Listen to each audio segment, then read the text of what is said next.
widely regarded as one of the most anticipated Jordan 1s of the year, and probably one of the most hyped non-collaboration sneakers of the year. This pair here ticks almost every single box, so let's get straight into it now.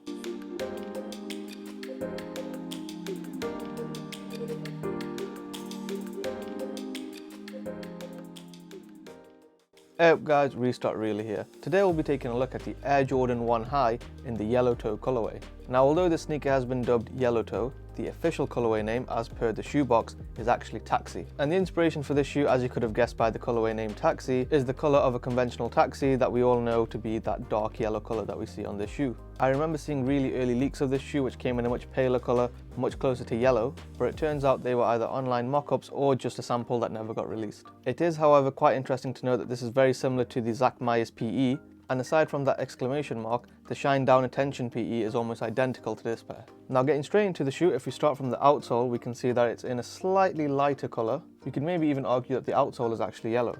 Moving into the midsole, we can see the entirety of this comes in a white color. And then at the upper, we have a combination of black, white, and that taxi color leather. At the toe and going up to the eyelets, we have black leather.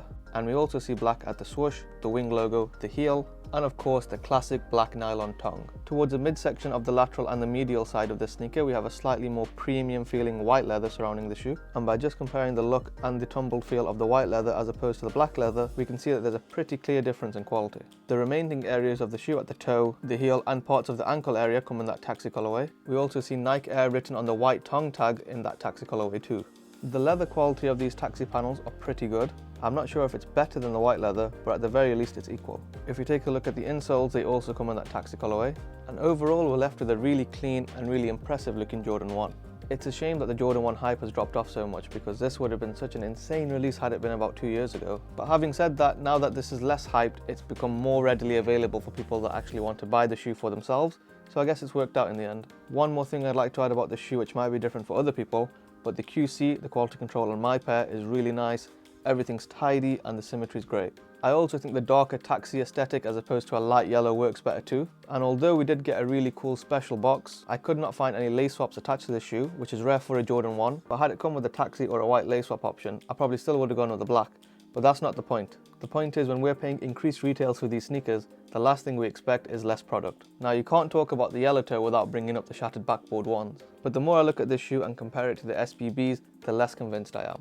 As far as the colorway goes, I agree that this is quite similar, but when it comes to the leather quality, I'm not as convinced. I recently got a pair of shattered backboard ones in hand when I was at a sneaker convention in Manchester, and for a sneaker, the leather quality throughout that pair was consistently insane. However, although I do think the white and taxi leather quality is nice, I just don't think it's at that super premium level as the shattered backboards were. Maybe I'm wrong, maybe that's the next YouTube videos for you guys, but as far as I can remember, these ain't on that level. And as far as the black leather goes, I don't want to mention that. It really does seem to be your bog standard generic leather. I'm assuming it's real, but it could actually even be synthetic. I don't really want to badmouth this pair at all because I am quite a big fan of these. But I've got to be honest with you guys, and they're the facts. I actually managed to pick this pair up on Sneakers Day during their live events, and since then we have seen a few releases here and there, including an official release in Europe. However, for other parts of the world, such as you guys in the US, I know this comes out at the end of this month, end of September.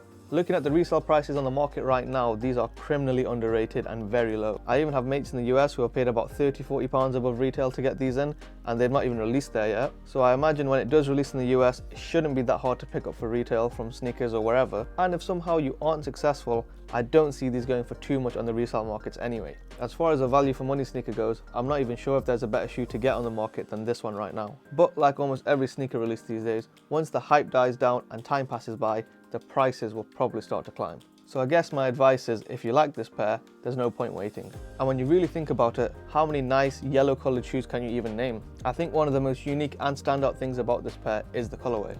Rocking a yellow sneaker isn't something everybody's comfortable doing. But when the yellow color is given a dark hue and it's surrounded by black accents, it really mellows out this pair and makes it quite easy to wear. Anyway, I've laid out all the facts for you. At the end of the day, you can make your own decisions and choose to wear whatever you like. I hope at the very least you found this video informative, so please don't forget to like, subscribe, comment, share, all the good stuff you guys do supporting me anyway. And until next time, take care and thank you very much for watching.